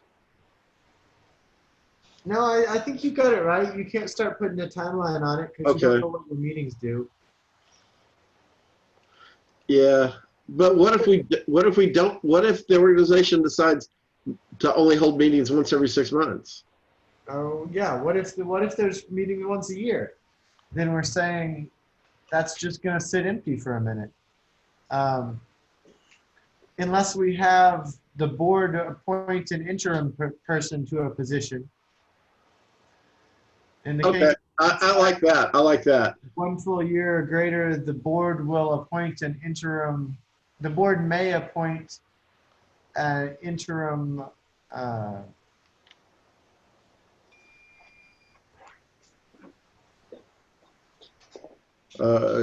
let's see. Let's do this.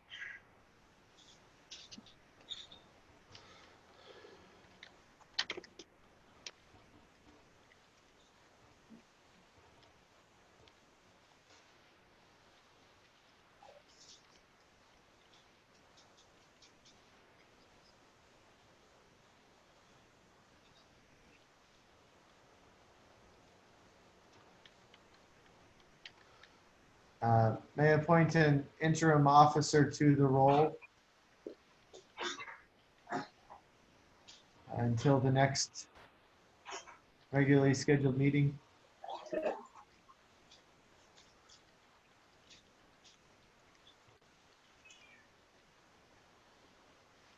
The position may be permanently filled at the next regularly scheduled.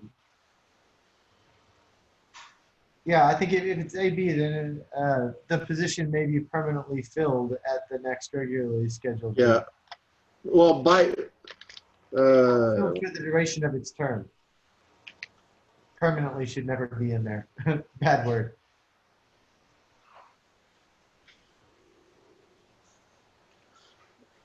by election of the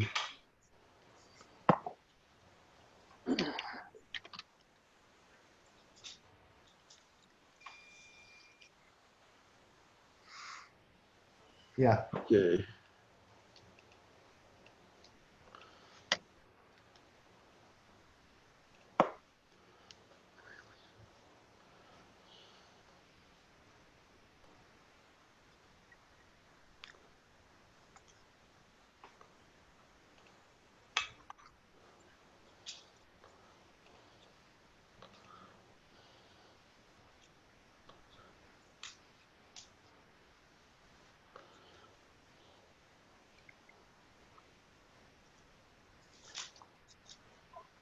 Okay. Okay. Yeah. Position filled to complete an unexpired term. Okay, that makes sense. Meetings of the board of directors. The board shall meet on a regular schedule, approximately monthly, or as necessary to conduct organization business. Okay, here's a quorum shall consist of 50% of the current board members. Should I 50% or 50% plus one? You know, 50%, I don't hate it with a smaller board. Okay, so 3 is good enough. Yeah, I Okay. think that's okay. Meetings may be held in person, via email, via electronic conference call, or utilizing any form of electronic communication that the board shall deem appropriate to conduct the meeting. You had asked if this was a means of manipulating board participation in a statewide organization. My assumption here was that all of these are available simultaneously for the meetings.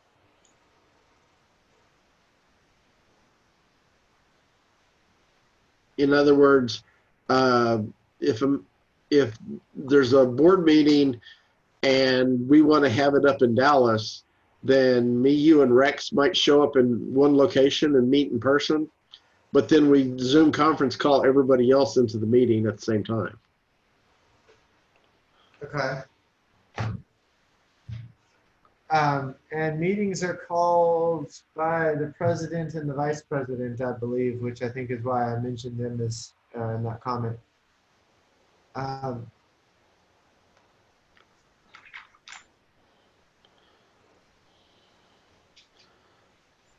I hear what you just said, but I'm struggling to see it in what's on the page in front of us. So I'm trying to think how to.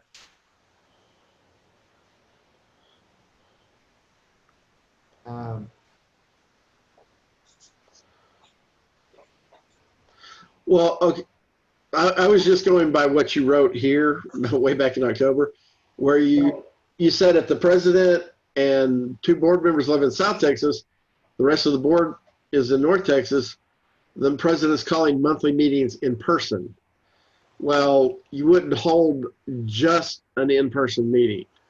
Right, and I hear you say that. I just don't see that in number 3. Oh, okay. I'm trying to say. How do we say that in number 3 specifically? That how about meetings? to have remote access. I just think Texas is a big place. We need to specify that an in-person meeting should have remote access capabilities also, I think.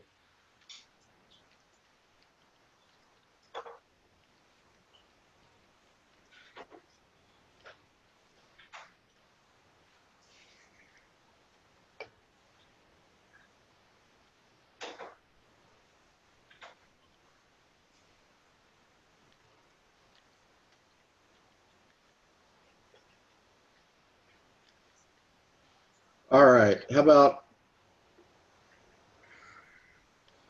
meetings shall be conducted in a manner to maximize participation, comma, be they held in person, via email, conference call, or utilizing any form of electronic communication.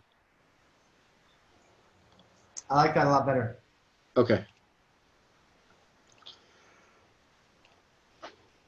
Meetings of the board of directors shall be open to all organization meetings except A, in those circumstances where a topic may be of a sensitive nature, which should be held privately. If such topic should arise, the board must decide unanimously that a privately held meeting is required. The board may invite any other such persons as necessary in order to resolve the topic. The topic for which the private meeting is called is the only topic which may be discussed. Usually that is only for somebody being charged with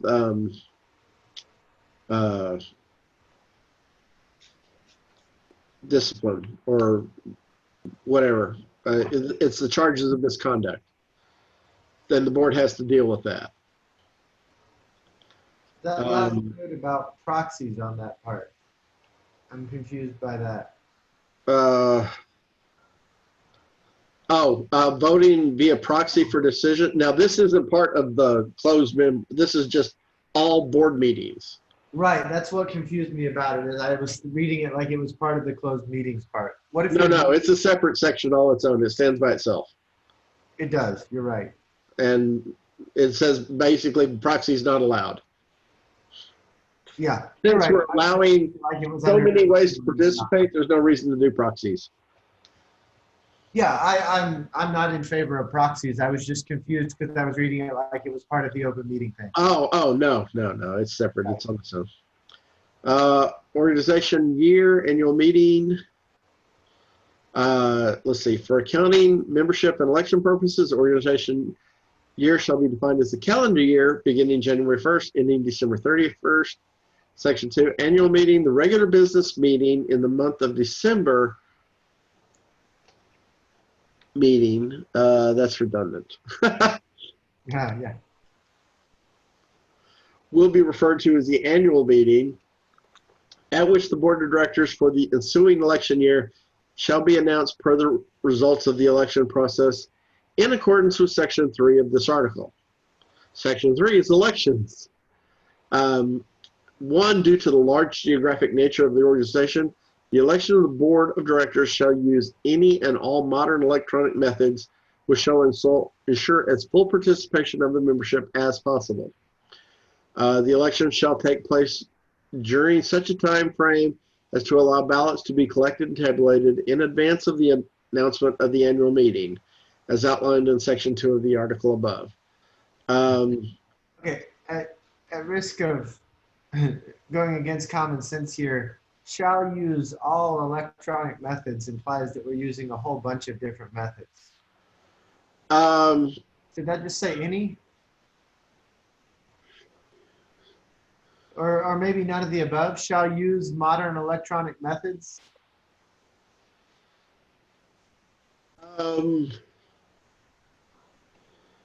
Well, since we're ensuring, which shall ensure is full participation, shall use what, how about just take out the any and all? Okay, yeah. So shall use any modern electronic methods. Yeah, thank you. Okay. 2 is basically trying to put a time frame on when the elections happen without hard coding it to a certain date or a certain month. Basically, it has to be done far enough in advance of the December meeting that usually it's in my experience, the nomination committee is the one that runs the election too, although it's not codified here. But they're the ones that gather the votes and then validate who should be the winner. And then they give that to the secretary so that the secretary can make the announcement. There is not any requirement in this election section that we tell our membership that we're having an election. Their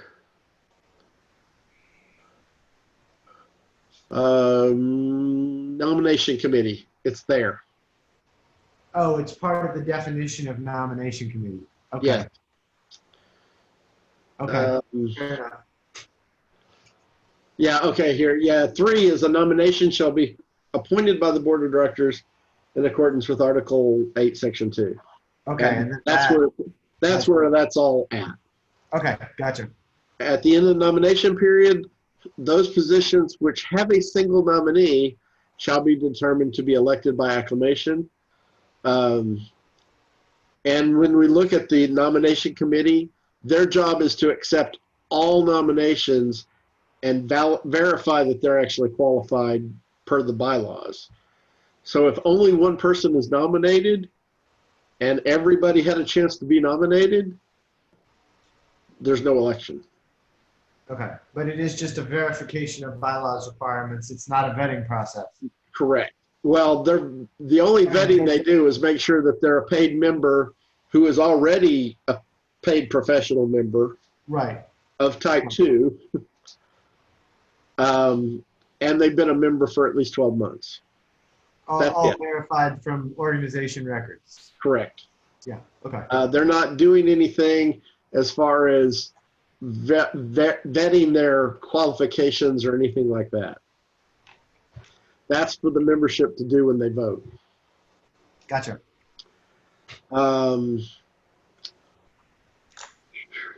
the president may appoint a person or persons to oversee and tabulate the election process, subject to approval of the board of directors. Like I said, this, in my experience, has usually been the same people that were on the nominating committee. It doesn't have to be, though. No person on the committee to run the election shall be, shall be impartial, may not be a candidate for any position, nor they be a relative to any person who's a candidate. And existing board members whose positions are not up for election are eligible to serve. Elections are deemed final within 7 days of the announcement of the election results, unless the formal protest of the election has been filed with the secretary. Protest must be made within the 7-day window, and it shall be handled in the same manner as a charge of discipline under Article 9. So somebody says, that election wasn't right, you didn't follow your rules, here's my $25 and I want to protest it. Then the board has to look at what happened. I don't remember what I was asking here. How does IX11 apply? I don't remember what that is or what I was asking. IX11. IX is discipline charges. Oh, it basically means that if somebody wants to protest the election, they have to put a $50 deposit and file it's like charges of discipline, but it's against the election process, not against a person. Okay. Does that make sense? Yeah.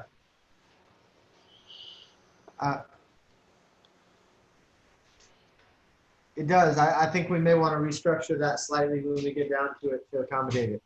Okay. All right. When we get down to 9, we'll look at that. 8 is committees. Oh, go ahead. Oh, I was just going to say too, are we trying to get through the entirety of this tonight, or are we considering pausing at some point?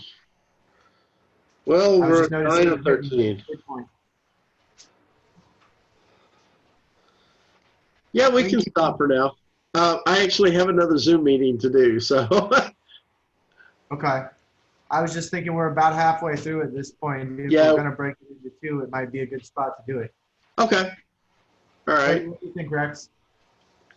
That's fine with me. I can come back to, just set a time for us to resume. Okay. Yeah. Well, I'll simply put another event on the Facebook page, and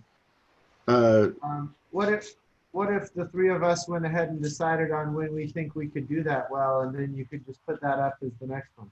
I think that's a great idea. Let me pull up my calendar. Me too.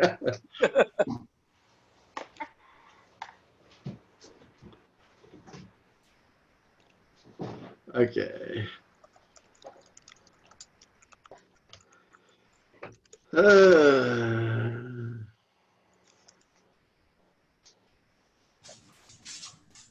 I don't know how far out you guys are wanting to plan. I wouldn't mind it being later this week if possible. I'd rather get it knocked out. If we're thinking similar evening kind of time frame, I'm pretty flexible Wednesday evening and Friday evening. Okay. Other days I've got stuff scheduled where I don't know if I'll be off in time. I can do Wednesday. Friday is I host a poker game. I'm picking up my daughter from the airport Wednesday evening at 5:30, so I don't know that I'll be back in time. What if we went kind of late on Wednesday? Would that mess things Yeah, up? that'd be fine. That'd be fine. What time do you think you'll be back? I'd say by 7:30. Is that too That's late? good to say. No, that's good. That's fine Okay. by me. 7:30 Wednesday. Yeah. Okay. I will do the Zoom appointment and put it on the calendar. Wonderful. All right. Thanks, guys. I appreciate it. Y'all, this is a lot of tedious stuff, but I'm glad somebody was willing to do it. Oh, it's got to get done, and it's got to get done right, you know? Yep, I agree. All right. Yes. Thank y'all. Talk to y'all later. All right. Bye-bye.